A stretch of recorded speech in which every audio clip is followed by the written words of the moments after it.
Welcome to tech mantra YSD. Tech mantra YSDയുടെ പുതിയ വീഡിയോയിലേക്ക് എല്ലാവർക്കും സ്വാഗതം. ഈ വീഡിയോയിൽ ഞാൻ കാണിക്കുന്നത് UPSൻ്റെ ബാറ്ററി എങ്ങനെ ചേഞ്ച് ചെയ്യാമെന്നുള്ളതാണ്. UPSന് സാധാരണയായി കണ്ടുവരുന്ന ഒരു പ്രശ്നമാണ് ബാറ്ററിയുടെ കംപ്ലൈൻറ്റ്. ബാറ്ററിയുടെ കംപ്ലൈൻറ്റ് മൂലം UPS ഓൺ ആകാതിരിക്കാം. ഉണ്ടോ? ഓണാകുന്നില്ല. അതല്ലാന്നുണ്ടെങ്കിൽ തുടർച്ചയായിട്ട് ബീപ്പ് സൗണ്ട് കേട്ടുകൊണ്ടിരിക്കുക. ഇതൊക്കെയാണ് കോമണായിട്ട് ബാറ്ററിയുടെ ഇഷ്യൂ കൊണ്ട് ഉണ്ടാകുന്ന കംപ്ലൈൻറ്റുകൾ.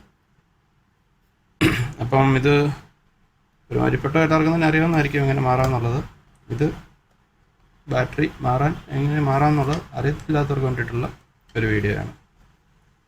നമുക്ക് എങ്ങനെയാണ് ഇത് മാറേണ്ടതെന്ന് നോക്കാം.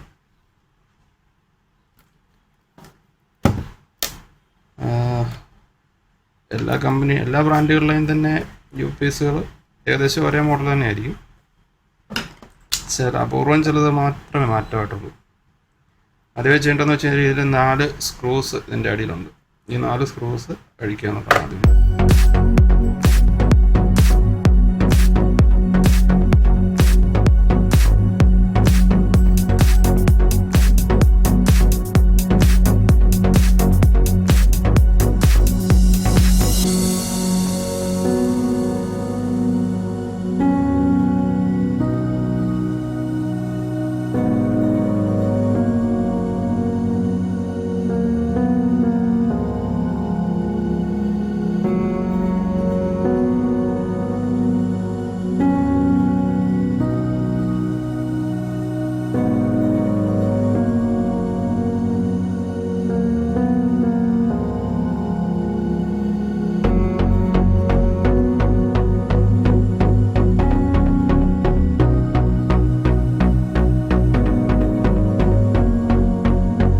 സ്ക്രൂ അഴിച്ചതിന് ശേഷം UPS തിരിച്ചു വെക്കുക.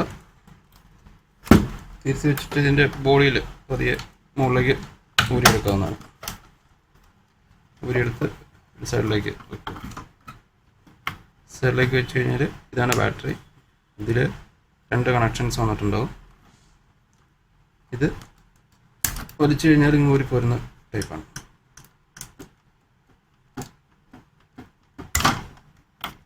ബാറ്ററി വെറുതെ ഒരു എടുത്താൽ മതി. ഇതാണ് പുതിയ ബാറ്ററി വെക്കുന്നത്. 2 ഗ്യാപ്പ് ഉണ്ട്. ഈ 2 ഗ്യാപ്പ് കൂടി കളയുക. ഇവിടെ വെക്കുക. കണക്ട് ചെയ്യുമ്പോൾ ശ്രദ്ധിക്കേണ്ട കാര്യം എന്ന് വെച്ച് കഴിഞ്ഞാൽ ഈ റെഡ് കേബിള് ഇവിടെ റെഡ് കളർ കൊടുത്തിട്ടുണ്ട്, അതിൽ തന്നെ കണക്ട് ചെയ്യുക. അതുപോലെ തന്നെ ഈ ബ്ലാക്കിലേക്ക് കണക്ട് ചെയ്യുക. ഇത്രയേ ഉള്ളൂ. വളരെ സിമ്പിളാണ് ഇത് കണക്ട് ചെയ്യാൻ. ബാറ്ററി സ്വയം മാറാമെന്ന് താല്പര്യമുള്ളവർക്ക് ചെയ്യാവുന്നതാണ്.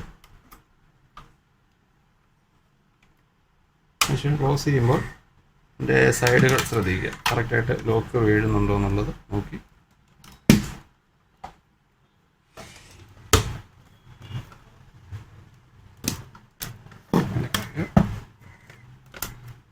നമുക്ക് സ്ക്രൂസ് ഇടാൻ തിരിച്ചിടും.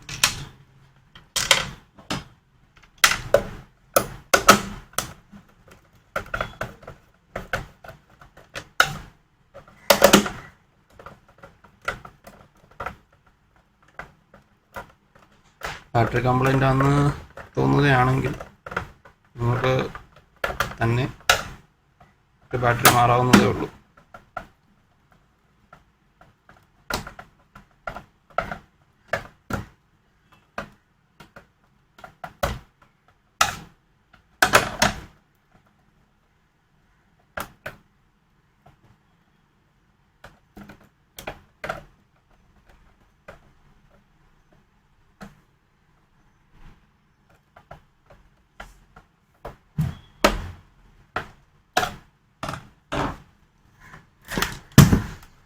UPS ഓക്കെ ആയിട്ടുണ്ട്.